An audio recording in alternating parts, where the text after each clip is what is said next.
Ay, naku, talagang daga ka. Kinain mo na naman yung chichirya ko. Alam mo ba kung gaano kamahal ang Cheetos? Tapos kakainin mo lang. Pag nakita talaga kitang daga ka. Yun, huli ka. Corner ka ngayon.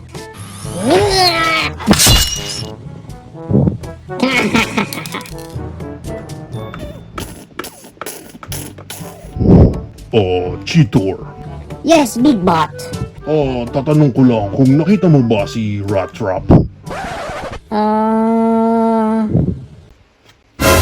Oh my gulay! Rat Trap! And ito nga ang toy na re-review natin for today. This is the YOLO Park AMK Series Cheetor. Na pag binili natin siya, ganyang klaseng packaging. Meron siya sa harap and sa likod, sa gilid, sa kabilang gilid, sa ibabaw, and sa ilalim. Yan.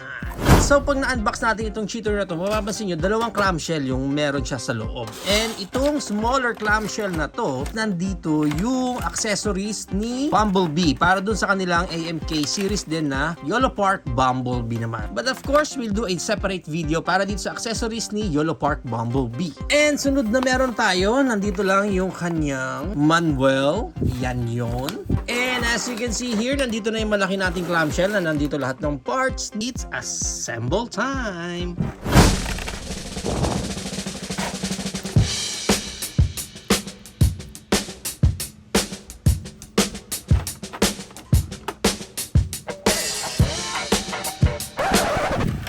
Apparently guys, hindi ko makita yung part dito sa likod and dito. So nahihelo na ako kakahanap dito sa clamshell natin dito. Yun pala is nandito siya sa part ng clamshell ni Bumblebee. Ito yun yung part na yan.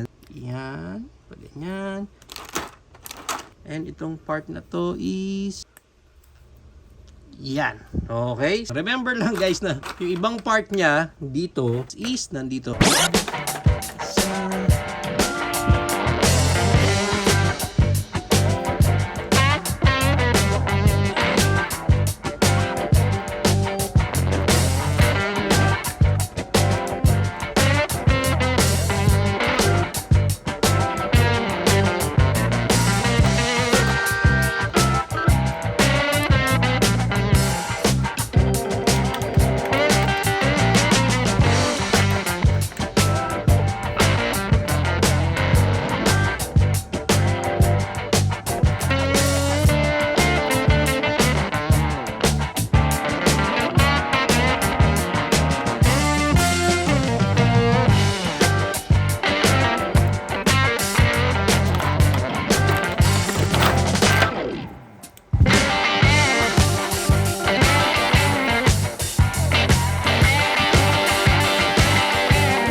Pagdating dito sa arms niya, baka magkaroon lang kayo ng confusion kasi medyo nakakalito yung sa manual niya. And pareho kasing joint ito, di ba? Ang gagawin niyo na lang, para hindi kayo malito, baka kasi ito nakaganyan din sa inyo. Ako dito ako sa part na to nalito. So, yung ipangkakabit niyo dito sa shoulder, diyan sa kanya, make sure na ito is nakaharap siya ng paganyan. So, same dapat sila ng orientation ng ball joint. Kasi pag nakaharap yan dyan, tapos ikakabit niyo itong shoulder, guys, malilito talaga kayo. Para pag kinabit mo to, sakto siya dapat dyan sa shoulder niya. Pag kinabit mo siya dyan, yan. Swak na swak siya dyan. So, ganun din dito sa kabila. Ayan, make sure na itong sa shoulder niya is na magkatapat yung dun sa ball joint niya na yan. Ayan, medyo masikip itong part na to sa may shoulder area niya. Itong sa waist niya. Actually, itong mga part na to, laglag ng laglag yan. Tanggalin nyo na lang muna yan pag ikakabit nyo na itong sa waist niya. Kasi nakaharang din sila eh. Yan, o diba? Walang problema, and then tsaka mo siya ibalik na lang. Kasi pag nakakabit to, tapos ikakabit nyo yung waist niya, wala, haharang siya, and then tanggal lang siya ng tanggal. Now, ito na si Cheetor. Pag nabuo na natin siya, check muna natin yung pinaka-details niya. Sa face niya, yan ang pinaka-itsura ng face niya. Though maganda yung mga markings niya dito ng cheater skin niya. Maganda rin yung details niya. Of course, this is YOLO Park and isa yun sa mga expertise nila. Yung mga ganyang klaseng mechanical details lang. Although yung pagka-yellow niya parang mustard yellow na, no? Hindi siya talaga yung kinasanayan natin na bright yellow usually na tulad ng kay Bumblebee. Pero yan yung pinaka-details niya, oh. Ganda, oh. Sa ilalim niya, yan lang. Straight na straight talaga yung baba niya. And then, sa likod, yan. Again, the details. Suabe talaga yung details. Yung dito sa part niya sa likod, furry texture na. And para sa articulation ng cheater natin na to, sa head niya is ball jointed naman yan. So, naro-rotate mo yan, 360, walang problem. May look up siya, ganyan, ganda ng look up niya. And yung kanyang look down, ang ganda rin ng kanyang look down. Sa shoulder niya, kaya niya sana yung arms wide open natin. Pero yun nga, based naman sa nakita nyo, magpa-pop off itong shoulder pad niya. At unless iingatan mo itong part na to para hindi patanggal. Pero kaya pa rin naman niya mag arms wide open kahit papano. Ganyan ang kanyang arms wide open. Yung shoulder niya, pwede rin ma-rotate yan. Although yung ball joint niya dito sa shoulder niya talaga masikip siya compared sa iba. Wala ng up and down itong shoulder niya na yan. Yung shoulder pad niya, ayan, naka-ball joint din naman doon kaya naiikot-ikot niya ng ganyan. Actually, ito nga part na to, yan, nagagalaw mo rin yan. Eh, pagdating sa bicep niya, may rotation din siya dyan. And then, pag ni-rotate mo nga lang, malaki din yung possibilities na natatanggal naman tong part na to. Makulit din yan. Pagdating sa elbow bend niya, yan ang kanyang elbow bend. So, parang dual din. Elbow bend, which is good. Pagdating sa hands niya, naro-rotate lang yan. Ganyan. Wala nang any articulation dito sa mga fingers. Pagdating sa waist niya, meron siyang ab crunch. 1, 2, 3, 4, 5. Yan. And then, may rotation din siya dito sa lower waist naman niya. Okay, pagdating sa legs niya, meron siyang bandang foot. Ano yun? Tumain ng bakal si Cheetor. Saan tong part na to? Saan to? Tanggaling to sa mutina ito, Cheetor. Isang piraso eh. So, di ko sure kung saang part yan. Anyway, ayan na nga yung kanyang Van Damme split. Yan, ganda ng split niya. Split na split. And yung kanyang high kick. Maganda rin ang kanyang high kick. Yung kanyang back kick, maganda rin naman. Pagdating dito sa legs niya, pwede mo pang ma-extend yan eh, kasi mabababa mo pa yan ng ganyan. Yan, no? Ayun, no? Nakita nyo ba yung legs niya na yan? Ayun, no? So, pwede mong maangat yan ng ganyan or mababa pa ng ganyan. Meron siya rotation dito sa kanyang thigh. And then, yung kanyang knee bend. Ayan, ang ganda nung kanyang knee bend. Nakita nyo naman yun. Nakita nyo yan parang mechanical na yan. Yung kanyang parang gear sa tuhod. Oh, ang galing, oh. Okay, so parang double jointed na. Meron dyan sa taas and meron din dito sa part na. Which is good. Okay, pagdating sa kanyang feet. Yan, tataas mo ng ganyan, bababa ng ganyan. And may mga tiltage din siya na ganyan. Which is, ang galing, ang galing. Ang galing din. Pagdating dito sa pinakadulo, yung kanyang claw, natataas baba din naman. Pati itong kabila, natataas baba din niya. Claw na yan. So, same lang dito sa kabila. Now, sa iba pa niyang accessories, makikita lang natin dito na meron siyang kamay dito. This one is, meron siya dito yung sa right arm niya, medyo open palm. Yan ang itsura niyan. Maganda rin naman. Then, itong isa is right hand din, pero mukhang ito yung weapon wielding niya. And yung dalawa sa left niya, same lang din naman. Okay, so try natin palitan yung hands niya. Masikip din yung mga pegs niya sa hands, which is good. And then dito, dyan natin ilagay yung kanyang weapon wield. And speaking of weapon, nandito naman yung kanyang mga weapon. Check muna natin yung details itong dalawa na to. Magkaiba yung weapon niya. Hindi pareho na itsura, which is good din. At least hindi siya yung kung ano yung left, yun din yung right.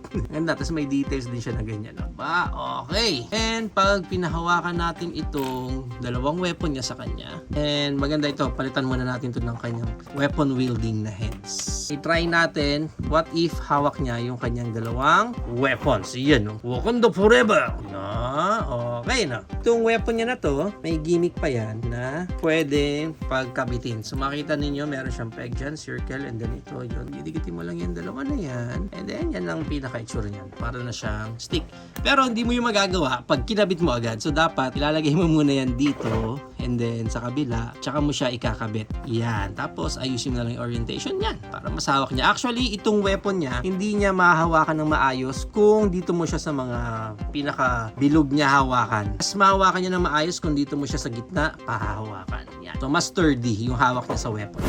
Now, para sa height ng Cheetor natin na to, he's around almost 8 inches. Mga 7.5 inches ang height niya. And ang maganda niya, compare pa natin siya sa iba pa nating YOLO Park tulad ng ating custom Optimus Primal. Yan, no? And ang ating custom made by Ralph Cifra na si Optimus Prime. And magsama na rin tayo ng iba pa nating figure tulad ng ating Siege Jetfire, ating Sharkticon Gno, ating Core Class Optimus Prime, ating MFT Dinobot Grimlock. So yan ang ating height comparison. If you are planning to buy this YOLO Park Cheetor, ang price range niya is around 1,600 up to 1,800 pesos. Depende na lang again kung saan market kayo makakuha ng copy nyo nito. But if you want to use yung link na meron tayo dyan ngayon straight sa website ng YOLO Park, makakakuha kayo ng 10% discount. Just make sure na i-click nyo lang yung link dyan, di Pinoy Toy Reviews. So ano pang hinihintay nyo? Go and get your 10% discount sa kahit ano product ng YOLO Park. There you have it now guys. Ito na ang ating YOLO Park AMK Series Wave 2 na si Cheetor. For me, this one is definitely a go for me. Why? It's because nag-decide na ako talaga na that I will start to collect na talaga itong line ng AMK series ng YOLO Park. Given talagang i-customize ko rin siya tulad ng ginawa ko dito sa aking Optimus Primal. For me, parang same lang naman siya tulad ng mga first wave other than include na talaga sila ng mga weapons. And isa sa napansin ko dito ngayon kay Cheetor natin, parang yung mga joints niya is mas sturdy compared doon sa wave 1. Sa wave 1 kasi talaga, itong part na to, yan dyan sa may bandang legs, mabilis siyang tumumbe. Gumanon. Mabilis siyang mag Michael Jackson syndrome. Hihi! Gumaganyan siya. Pero at least dito kay Cheetor, parang hindi ko naman gaanong na-experience yun sa kanya. Actually, higpit yung mga joints niya, especially dito sa may shoulder niya. Isa lang sa downside na nakita ko dito kay Cheetor, pag ipoposing mo na siya, medyo mahirap na siyang tumayo. Kasi ito lang yung paa niya. Comparing it kay Optimus Primal na mas malalaki yung paa. Even kay Optimus Prime, ayan no, malalaki yung paa nila dito kay Cheetor, from his design, lit lang talaga yung pinakapaa niya. That's why medyo hirap lang siyang support yung buong weight niya. Pero overall for me, maayos naman and maganda pa rin naman yung mga details na nilagay dito ng YOLO Park. Especially doon sa mga mechanism niya doon sa loob. And makita mo pa rin naman na parang masusulit mo pa rin the price range nitong AMK series nila. Matutuwa ka na doon sa details na meron dito sa figure na to. Although, ganun pa rin, YOLO Park series to, so hindi sila nagta-transform. Pinakamaganda lang talaga dito na magsha-shine itong mga YOLO Park mo is pag no-posing mo na sila sa display mo.